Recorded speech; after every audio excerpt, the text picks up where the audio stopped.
د کبرجن راشد خان د استعفا لامل روښانه شو او دا چې خلک ولې د دې په استعفا باندې خفه نه دي د دې کمای به څنګه په لوبډله کې احساس نشي دا کولی شئ دلته وګورئ خو له هر څه مخکې زموږ د نورو ویډیوګانو لپاره زموږ یوټیوب چینل سبسکرایب کړئ د مریم احمدزۍ په فیسبوک پاڼه باندې دغه لیکنه لیکل شوې ده چې وایي راشد خانه یاد یې ساته او باور ولره چې دا ورځ به راشي ته کنن خان یې د کرکټ د نړۍ ستوری یې میلیونر او ډالري یې دا د دې وطن د هویت له برکته د دې وطن د ماشومانو سپین ږیرو تورسرو او ځوانانو له برکته زه به درته قسم وکړم چې ستاسې د برۍ لپاره د افغانستان د کرکټ د برۍ لپاره د مخالفو لوبډلو د ماتولو لپاره زما مور نفل لمونځ کړی دی او تاسو ته یې دعاوې غوښتي همداسې هرې مور هر پلار هرې پیغلې او هر زلمي په دې وطن له څلورو لسیزو را په دې خوا ډېره جګړه ده خوښۍ نشته جنازې دي غمونه او دردونه دي کرکټ د یوې لوبې په توګه زموږ ولس ته د اورونو باروتو په منځ کې یوه خوله مسکا ورکړه لږ یې پام ور بدل کړ ته به خبر شوی چې ستاسې د سختو او هیجاني لوبو پر وخت زموږ وطنوالو قلبي سکتې وکړي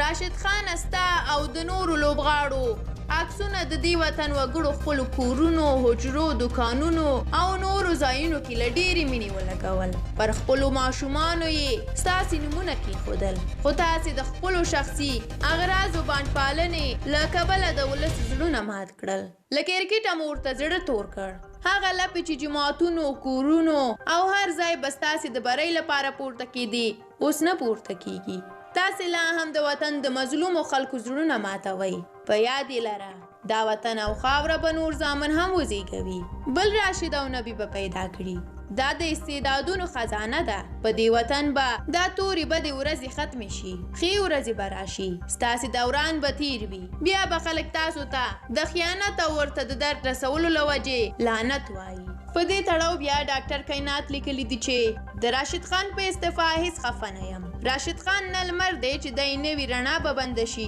نه اسمان دی چې په چا به راړنګ شي راشد صرف یو ښه بالر دی او د یو ښه بالر په صفت یې منو بس په ورته وخت کې غورځنګ لیکلی دي د دې نمک حرامه نخرې باید ختمې شي نورې قیس احمد په لوی لاس کینول کیږي له ده نه ښه بالر دی سلطان احمد لیکلی دي دوی تیر کال هم داسې یو گیم ترسره که چې نتیجې منفي وي زموږ د افغانانو په خفګان دوی خوشحاله وي یوه ورځ به موږ بل راشد او بل نبي پیدا کړو خو اوس د راشد نه هیله کوم چې نور د افغانستان ټیم پرېږدي او ورږدي شي دا نمک حرام چې د ډالرو په مقابل کې واخیستل شي ښې لوبې کوي خو د خپلو افغانانو او افغانستان لپاره نه راشده یو افغان به دې هم ونه بخي انور خیال بیا لیکلی دي چې هیڅ خبره نشته همدا اوس یې هم ځای ناستی شته دی د دې له لاسه قیس احمد د راتلو چانس نه لره او دا کبرجن به تل ذلیله وي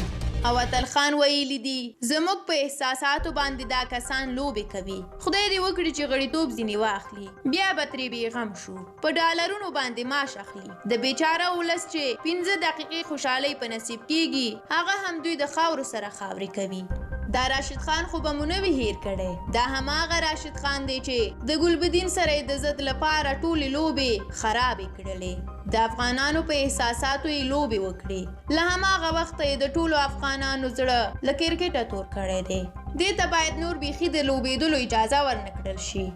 درنو لیدونکو ډېره زیاته مننه چې د ویډیو تر پایه راسره وئ د راشد خان په اړه که تاسو هم څه ویل غواړئ نو په کومنټ کې ولیکئ د دې لپاره چې زموږ راتلونکي ویډیوګانې له لاسه ورنه کړئ یوټیوب چینل سبسکرایب تڼۍ کېکاږئ تر بیا د خدای په امان الله مو مل شه